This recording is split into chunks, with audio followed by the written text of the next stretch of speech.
Willie, now that you had the summer to kind of process last season, what were some of your takeaways from last season and things you guys, can do to hopefully get in the playoffs this year? Sure. I thought we put together a solid year. Had a great start. We had some bumps in the road towards the middle of the season, obviously with health. But, it's a credit to our entire staff, our players, to fight through adversity the way we did and to put together a winning season was pretty cool to see. Now, with that being said, I still feel like we fell short of our goal, and that's the disappointing part to the season. So, solid year, another year, a step in the right direction, but we definitely feel like we have unfinished business. One of the big moves we saw in your staff was the addition of James Borrego as associate head coach. I was just wondering, can you just share whatever you can about that relationship before he was hired and why he came aboard? Sure. JB and I were together here in New Orleans when I played here my first season here. We were together again in Orlando when I played for the Magic. And just briefly about him, I was going after someone with high character, heart, treat people with respect, and then he comes to the game with an offensive lens that I just felt we needed. I felt I needed, and I think he's going to be a huge component to elevating our program, especially on the offensive end. And Trey just mentioned how hard it is to evaluate when your three best players only played 10 games together last season. How much are you looking forward to just getting back to that process of figuring out how those three guys mesh and what it takes to win at a high level? We're all excited to get this group back on the floor. In the brief games that all of our guys were healthy and played, it was fun to watch more than anything. And that's exciting to see a larger scope of what we can do. So, we got work to do. We'll get back to the floor tomorrow and go from there. How much are you able to use that experience from last year to kind of build on going into training camp? All of these experiences that we go through, you sit back, you learn from them, you listen, and it's an opportunity for growth. And so that's where we are. Is what did we do well? What can we do better? How can we continue to improve? And that was our off season. That's how we spent our off season. With a large amount of roster continuity, do you feel like you're going to be able to hit training camp at a little bit of a faster pace in terms of not spending as much time laying down the foundation and kind of progressing to where you need to be? I think we will. That's the beauty in bringing a team back that is pretty much the same team. We have some few players that we added, few staff that we added, but for the most part, the core group is together. So it should give us a head start. Willie, injuries seemingly already on the top of your mind, especially considering Trey might be out for quite a while. Yeah. How are you going to approach this season in terms of how you're going to replace his production, especially since I guess you're going to rely on his scoring off the bench and that three-point shooting? Are you going to have to deviate from your game plan at all, maybe make up the offense somewhere else? We're definitely going to miss Trey, and his ability to shoot the cover off the ball is what he does. You guys have seen him in games. So that's tough. Number one for him, it's tough for us, but also it's not an injury that we believe will, keep him out for the season. So hopefully he can continue to rehab and be on the right recovery path. But there's opportunity in injuries, and so it's going to be collective. It's not just on one of our guys that's coming in off the bench. It's not just on the starters, but it's on all of us to collectively just do a bit more. With that being said, we're hopeful that we don't have to change how we play. We want to continue to develop how we play. I think we're moving in the right direction defensively, and now offensively we want to continue to do the same thing. This is how we're going to play, and the guys will have a clear understanding of what that looks like. Do you have elevated expectations of now potentially having to replace some minutes of Trey, maybe even Jose or somebody else down the line? of a Dyson Daniels who's gotten his rookie season under his belt, or maybe Kyra Lewis, who showed real improvement last year? I'm sure that there's definitely expectations on their part, but we want them to just continue to keep the game simple. Go out and be the best that you can be with the minutes that you earned. And so that's how you take the pressure off yourself. It's just go out and win your minutes. And if you continue to do that in practice, you continue to do it in games, there's an opportunity to earn more minutes. Circle back on the shooting conversation. Last year, you touched on a few times, just trying to get the number of attempts up as a team. Is that going to be a continued focus this year, or is there going to be a little bit of an adjustment since Trey is out and you might have to focus in a different direction? It's a focus. I wouldn't say it's a huge focus, but it's definitely a focus. It's an area that we can improve in. We probably won't lead the league in three-point field goal attempts, but we can move the needle. We're a team that we do a great job of getting to the paint and getting to the rim. We can use that to suck the defense in and get kick-out threes, especially catch and shoot threes, which is all of our guys shoot that at a pretty solid percentage. So that's an area that we feel like we can take another step and move the needle, and we'll continue to look at our offense and try to devise plans to get more catch and shoot threes, and that's collectively. That's not just Brandon and CJ, but that's Jonas taking a few more threes this season. Did you, obviously Zion was in the news a lot, personally, professionally this summer, just your interactions with him this summer, where he is now, maybe just kind of a synopsis of the last 3 months? Yeah, he definitely had some moments this summer that he didn't want to be in the media for whatever, for some of the things that was going on. And we text back and forth a bit. I'll keep that between us. But now, it's a moment where you own whatever it is, be accountable, and it's time to move forward, and that's where we are. And we're excited that, to get back to camp, to get back on the floor, to start playing basketball. And that's pretty much it. No different than it would be any other year. So once again, we're excited about the entire group, Zion included. The focus has been on the lack of developmental time for your big three, but looking at guys like EJ and Kyra, either through COVID or injury, it just seems like they haven't been able to get the full NBA experience, if you understand what I'm saying. Like Kyra especially hasn't had time to grow into the game because of COVID injuries. Him and EJ, how do you plan on working with them, and including Hawkins, how do you plan on handcuffing them to say their trips to Birmingham so they can kind of work together and grow together?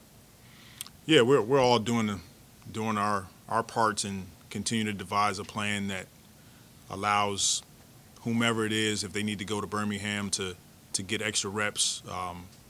Trajan is sort of working on that, but I wouldn't necessarily look at it just because of COVID or just because of injury. There's opportunity right now for both of those guys, and so when we step on the floor tomorrow, that'll be an opportunity to compete for minutes, especially with some of the injuries that we already have. And looking at your development, what have you done over the summers to, maybe enhance your repertoire on the playbook, or how you approach players, or different situations, that sort of thing? How have you grown as a coach? Sure. Number one, try to be a good listener. Griff and I have had a number of discussions this summer about our strengths and our weaknesses and what can we do to be better. And I feel like we've all done a great job of making adjustments to putting people around us, listening to our players, but then now it's time to go out and do it. And, I try to be very careful when I get up here of talking a whole bunch about what we're going to do. We got to put in the work, and that's the key. Just a little more to the offense. The conversations that you've had with James and players so far, you're not even in camp, but how do you expect it to look different, or how do you want it to look different than it did last year offensively? I don't think it's going to be a big overhaul. It's just a matter of some tweaks and adjustments that we feel can make us a better team. Look, we want to play fast offensively. There's no secret. I've said it last year. My first season here, we want to put teams on their heels. We want to get out and run. We want to attack the basket. We want to get to the free throw line. We can be better at being confident in taking catch and shoot threes and making them at a high percentage. So having Zion, having Brandon, having our team healthy on the floor is going to give us a chance to continue to take steps in the right direction offensively. Say that again. The statement, having Zion healthy hasn't been the most consistent this first few years, entering this fourth year now, the way things have gone on and off the court, what level of expectation or raising the bar have y'all placed on him? There's always expectations. In this business, in the NBA, you don't walk into a season with not having expectations. I'm sure he does, and we do as a team. Health is a big component to what we can achieve. Those are things that are out of our control, but you make adjustments accordingly. And so right now we're looking at it, especially our starting group. They're healthy, they're ready to play. We'll get into camp tomorrow and get back to work. Coach, Brandon, like his last 29 games, you saw him post 2 triple-doubles, was a great facilitator. Was that something you and Coach Borrego are looking into more this offseason, to have Brandon at the point of attack and facilitate more? Yeah, it's a luxury to have. BI he's good off the ball, but we saw last season, especially towards the tail end, where we could put the ball in his hands, and he makes great decisions, finding his teammates, and then his ability to score. So we want to explore that more this season, for sure. Z spent more time in New Orleans this summer, spent more time in the facility. How much do you think that can help, considering the time he's missed the past couple seasons? It's a tremendous help. It's a help first with just his teammates. Those guys, they build a bond and a brotherhood throughout their time in the NBA. So, look, it's not mandatory for anybody to be in the gym, be here the off season, but we make ourselves available. Our coaching staff, performance, medical team, our whole staff is there, and we've had a huge amount of participation this summer. So it was exciting to see, and once again, we just got to continue to put the work behind it. Willie, what have you learned about Zion as his coach over the years? What makes him tick? How have you seen him maybe mature and evolve under your watch? The one thing I know about Z is that he cares about basketball. He wants to continue to be the best that he can be. He hasn't been happy, I think Trajan said it, with not being able to be on the floor and help his teammates out. So you guys have already heard from Trajan, you'll hear from Griff, but we're all trying to do our parts to make sure that he can have an opportunity to be the best that he can be. And when he does, his talent is unmatched. What I'm learning from him off the floor is that, I have to be intentional about our relationship. Continue to check in with him. He has to do the same. And that's the way we can continue to have honest and open discussions and continue to have growth. Trajan alluded to the gym being popping. Was there any player that kind of stood out to you or kind of impressed you, like their growth during the summer? CJ is in tremendous shape. We had a discussion at the end of last season about him entering into a time like where he's in his 30s and how important that is as a player. You really can't get out of shape once you get in your 30s because you guys know it's just hard to get in any shape when you get that old. So, but what we noticed is that when we traded for CJ in February, he was in tremendous shape physically. His conditioning was high, and we saw a different high-level CJ. And last season, he dealt with a lot.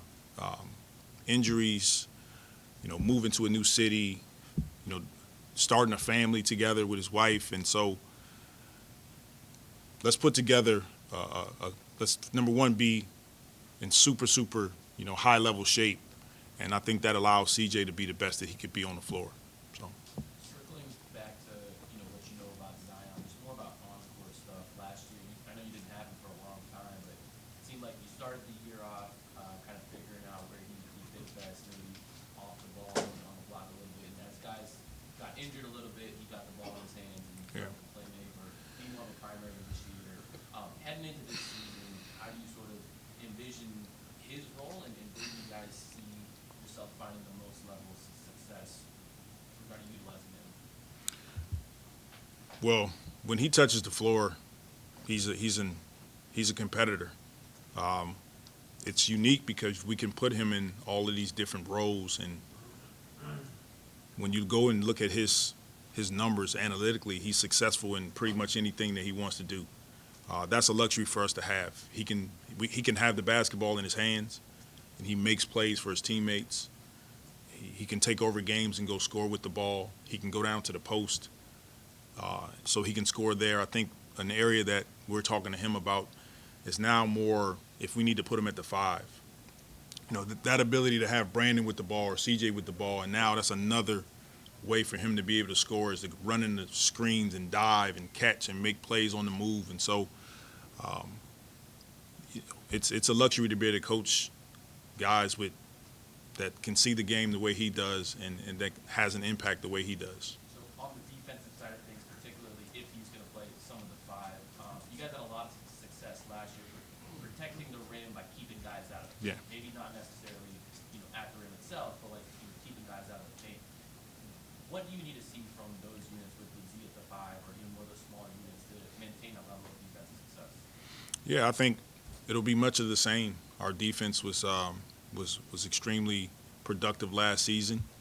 We figured out that we're a team that needs to keep teams out of the paint.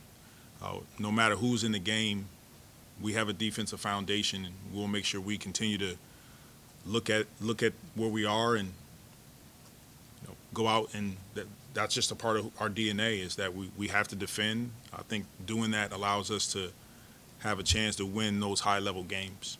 Like, well, this time last year, this is a team that everybody was talking about as being a Yeah. team to beat some people. But how's it different this year with those expectations not being outside, the expectations outside the comfort? Well, I think just in general, everybody starts the season and they think they can win a championship. And that's natural. You want to feel like you can step on the floor and win at a high level. I love the expectations that was put on our team. I felt like we did a solid job in handling everything that we handled last year. But at the same time, we want to be a good team. We want to be a solid team. We know what our expectations are in-house. But we need to take another step in the right direction, and we want to have sustainable winning. That's our goal. And give yourself a chance to win a championship, you got to get to the playoffs. So before we can get here, we just got to start by taking another step in the right direction, no different than life. Before I can, make these moves to, having a house and I got to go to college. I got to have a career. And so, and basketball is no different. And that's what we're looking to do. We want to take another. We went to the playoffs, had a winning season last year. How can we take a step in the right direction? We want to be a playoff team. Coach, you lost Billy, you lost Jax, but you gained Cody Zeller. Yeah. What are your expectations of him? What do you know of him? I know that he's been a professional his whole life in terms of how he handles himself. Played a number of different roles with different teams. He's a 5 that you can plug him in as a starter if you need to. He can come off the bench and play a role. He's supportive of his teammates, and just watching him so far, he comes in and puts his work in every day, and seems like he's having a pretty seamless fit with our group. Knowing that you'll be without some of your main bench guys going into training camp, how important is it going to be for some of those young guys to step up in the next few weeks and take advantage of those added opportunities? It'll be important, and I'm excited to see what they do. They know what's in front of them, and they know that this is an opportunity they'll have 4 games in training camp to try to take advantage of getting some meaningful playing time. We're talking about breaking down the season in 10-game segments. Yep. One, how do you just think the schedule shook out for y'all this year, less back-to-backs than previous years? And also the play-in tournament, have you had internal conversations with the players on how y'all might want to navigate that situation where you would actually pick up an 83rd game and it's more? We'll still probably break down the season in 10-game increments like we did. You know, it's a good way to hone in on, you know, just winning these 10 games. As far as the schedule, you got to play 82 games, possibly 83 this season. So our mentality is to show up and compete every single night. The in-season tournament, look, I don't know how I feel about it yet, to be honest with you. But I believe the NBA is trying to create an element of excitement during the regular season. So we'll see how it goes. Our matchup is our matchup. You know, we'll take it game by game and, you know, go out and compete. And our mentality is try to win. Coach, last year with the injuries, Valanciunas did a number of things. With everybody back, how do you see his role in this group? Yeah, I know you're right. With the injuries, we were constantly trying to make adjustments, but we want to develop a style offensively in which we can play no matter who's on the floor. I think we did that defensively. I don't know if I did a great job offensively of that last season, and so that's an area that I think we have a ton of growth in. Is with JV in particular, you know, we want him to shoot the ball a bit more. He's a really good shooter, and so if he's posting up 70% of the time, can we get him to post up 50% of the time, and the other 20%, you know, be some threes or just catch the ball in the pocket and shoot. I think that'll preserve him. We talked about it this summer. Now it's about, you know, putting it all together. Coach, sorry about Zion at the 5. Is there any plans on maybe seeing her play a small ball, Dereon Green at the 5? Yep. And shooting off at some point? Absolutely. The beauty in this is that we've seen Herb last season a little bit at the 5, also initiating plays. We'll see him some this season as well, doing the same. So yeah, for sure.